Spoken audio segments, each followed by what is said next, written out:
never seen you slack once. It's not a like, we'll call it an off night, or we'll only give 75%. No, you leave everything on you on the stage. All right, we're done. All right, that is it. That's all you're gonna get, which is great, and it speaks to your credit because there are some people who will go into a room where it's like 4 or 5 people, and you're up and it's just kind of like, we'll pull back.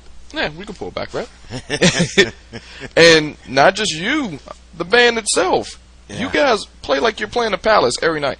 Yeah, we try. In my mind, I am playing the Palace every night. Really?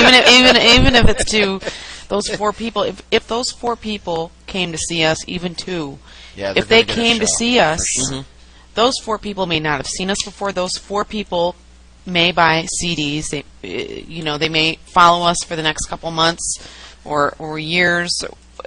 So you never know. You can't dismiss one single person. And when you dismiss somebody that wanted to get an experience and they missed out because you didn't give it to them, that's a horrible feeling. But that goes beyond not just on stage. You guys have great fan interaction after the show. You're usually there with your CDs. You shake hands. You say hi. You talk to people. I mean, it's important. That is really very important to connect with people and to bring the barriers down and absolutely. And I think a lot of people that's I think at a lot of blues festivals and certain musicians will walk off the stage and talk to their fans, and that's a great thing, especially for the fans because the fans give you everything. They give you everything. Yeah. They're clapping at the end of the song. They're following you around, or they're interviewing you. Like yeah. I mean, this is really important to us. It's our whole. Our whole livelihood depends on it. I think we have a very strong work ethic coming from this Detroit area. We get a job done and we want to do it right, and we're going to give 200%. That's just what we do.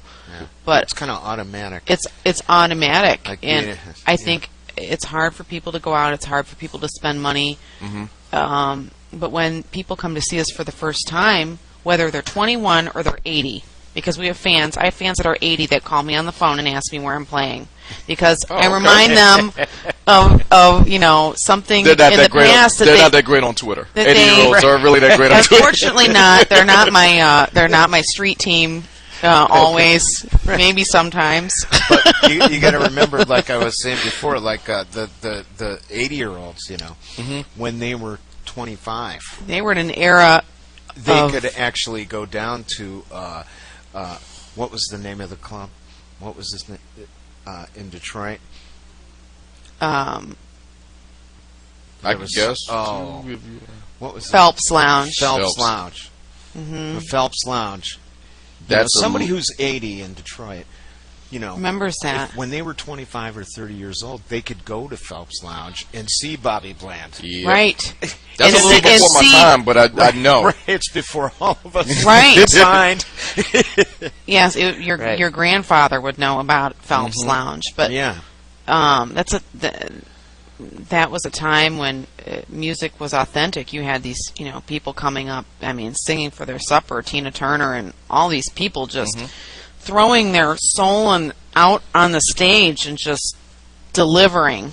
Yeah. But here's another thing, and you can comment if you want. I've had a few other people who've come here from the Detroit, music scene, quite a few actually, and they said not only everything you just said, they pretty much mirrored what you said about the work ethic and getting fans and stuff like that.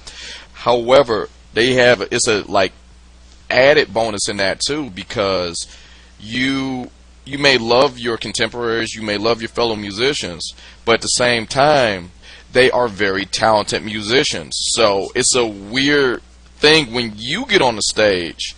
They're your friends off stage, but you kind of got to blow them out a little bit so you can stand out. Like when you're against, sorry if you're listening to this and you're taking offense. I don't mean any harm or anything, but when you are a talented force like yourselves, and you're playing in a town with a bunch of talented people, right? You really can't half-ass it. it really forces you to tighten your game up. Like you could take that anywhere else, and quite honestly, that same effort has kind of pushed you guys ahead of most who will take a dive. No pun intended. I mean, just kind of we take for granted all the talent that's in this town. You go to other cities. I mean, you know, we take it for granted. Even I think the people that go to see it, I don't think they realize that you can't just walk into any city and see, you know, Phil Hale on the keyboard like Bernie Worrell. You know, you can't see that. There's so many artists in the city that a lot of them tour, some of them don't, some of them used to tour, but there is just an immense amount of talent here that we are all very fortunate to have. I know myself as a guy who, you know, job kind of rests on me listening to it, where I had to catch myself a few times where if I go elsewhere, if I travel somewhere, I'm kind of sort of a snob to some degree. I don't mean to be, but you think they can't play as good. Yeah, it's just kind of like, yeah, you're not as good. It's just like, wait, this is my vacation. I thought you were gonna,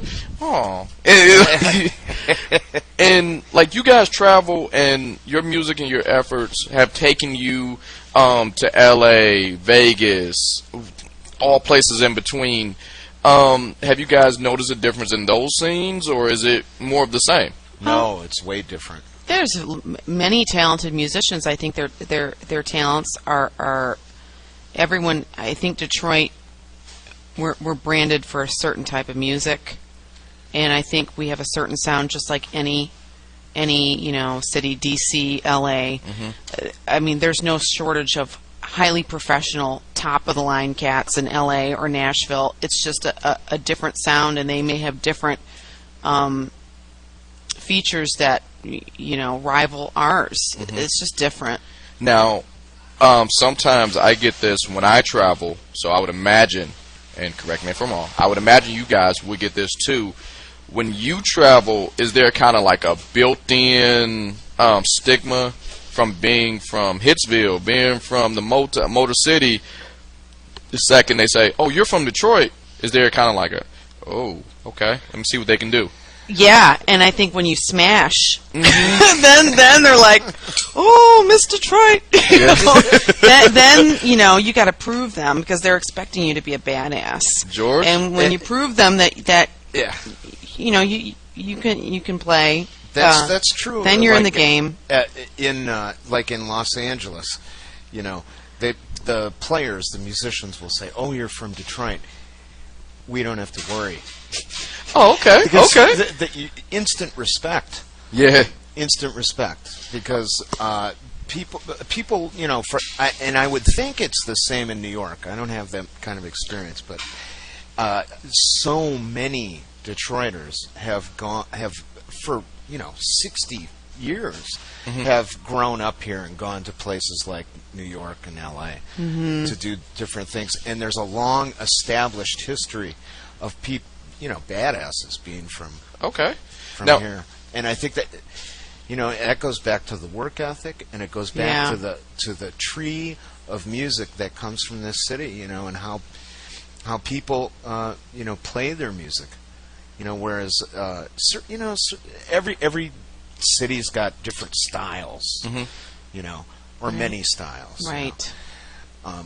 Detroit is, you know, rich in R&B and soul and gospel and jazz and blues, and it's like there are other cities that are like that too, but I think it's highly overlooked in this city compared to you know, New Orleans, of course. Yeah. Or you know, people talk about Austin, Texas being a music city, which it is, but it's not like Detroit. I would classify. I've been to Austin. It's remind me